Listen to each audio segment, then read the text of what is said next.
How's it going, everybody? David Hedge here, House Hedge Gaming, and today we're going to be looking at a game that is in the long line of Ticket to Ride, and this one involves the Big Apple itself. So let's take a look at Ticket to Ride New York. Alright, here is Ticket to Ride New York. This is a compact game, simple and easy. If you're a fan of Ticket to Ride, this is a game for you. It's great to travel with, and it's a smaller board.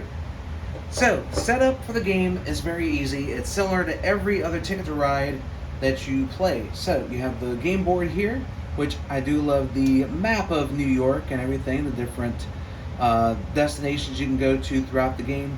You have your cards here to help get your routes in the game. You'll have 5 dealt out, the rest of them here. Each player will be dealt 2 cards as their starting hand. And then each player will also be given 2 destination cards. Now these destination cards, just like most of the other ones in the games, will have their points at the bottom here. And it will give you your routes you want to complete. Now, just like in regular Ticket to Ride, you can choose to put one of these back, you can keep them both, but you have to keep at least one, because that's the destination you gotta go. Now, the gameplay for a turn is very simple. You get to do one of 3 actions. 1, you can take 2 cards from the row here, or from the top of the deck, or in any combination. Now, however, if you claim a rainbow card from the row, you must take only that card, because that is a very powerful card. You cannot get any of the cards during your turn.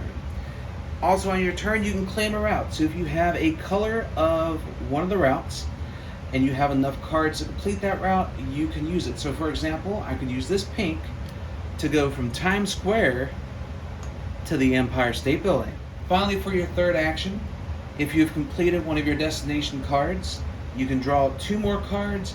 You have to keep at least one of them, or you can keep both if you're gutsy, but these will give you more points. But remember, at the end of the game, if you don't complete your route, then you do lose points depending on the point value on the card. Now, players will be going through their turns, choosing which action they want to take until something triggers the end game, which in this case is if a player comes up with 2 or fewer taxis in their garage, then everybody gets one more turn, and then the ending of the game begins. So, let's start. This game's been going on for a while, and the player with the white taxis is going next. This is his last turn, so he has 2 taxis left, and he has just enough to go from Chelsea to Midtown. Now, he has a rainbow to count for his blue, and he has 1 other blue, so he is able to go from Chelsea to Midtown and hopefully not wreck his taxis. Just want him to put those on there, and that ends that player's turn.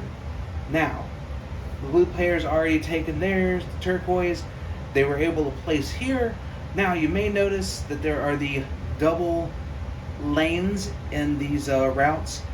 In a 2-player game, if one side's already been claimed, the other side is off limits. So think of it as the road being closed, because in New York, we all know the roads are always closed.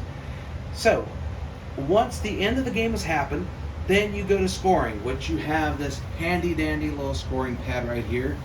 You go by the number of cars, which the track is down here. You go by your destination tickets, as always.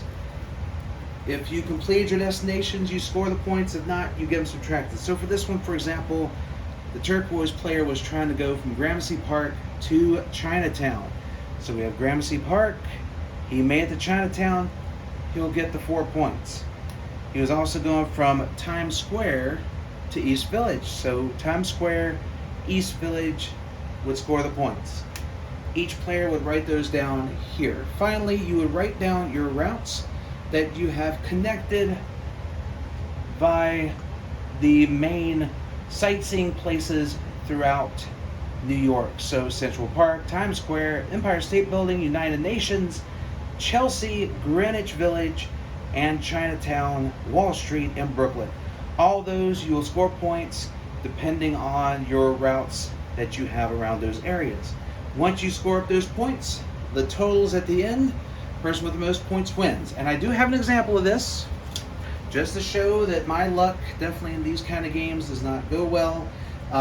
This is Cindy with 30 points and me with 19. Note I did have a -1 on the destination tickets. This happens a lot more than I want to care to think about. But you know what? This is a fun game to take with you. A great game, easy to play, 2 to 4 players. And that, ladies and gentlemen, has been Ticket to Ride New York. Well, there you have it. That is Ticket to Ride New York. It's a quick, simple, easy game. If you love Ticket to Ride, this should be in your collection. If you haven't played Ticket to Ride, first of all, you need to play Ticket to Ride. Second of all, you need to pick up Ticket to Ride New York. And third, when you pick it up, you need to include it in your next game night or take it with you on your next family outing and see if you can get your grandparents to go to New York. If not, in actuality, you can at least get them to go to New York on the game board. It is a whole lot of fun, and it is definitely a welcomed addition to any gaming library. So thank you guys so much for checking out this video. If you like it, please like, share, comment, and subscribe, and let everybody know that House Hedge Gaming is here for all of your gaming needs. Till next time, guys, stay safe and take care.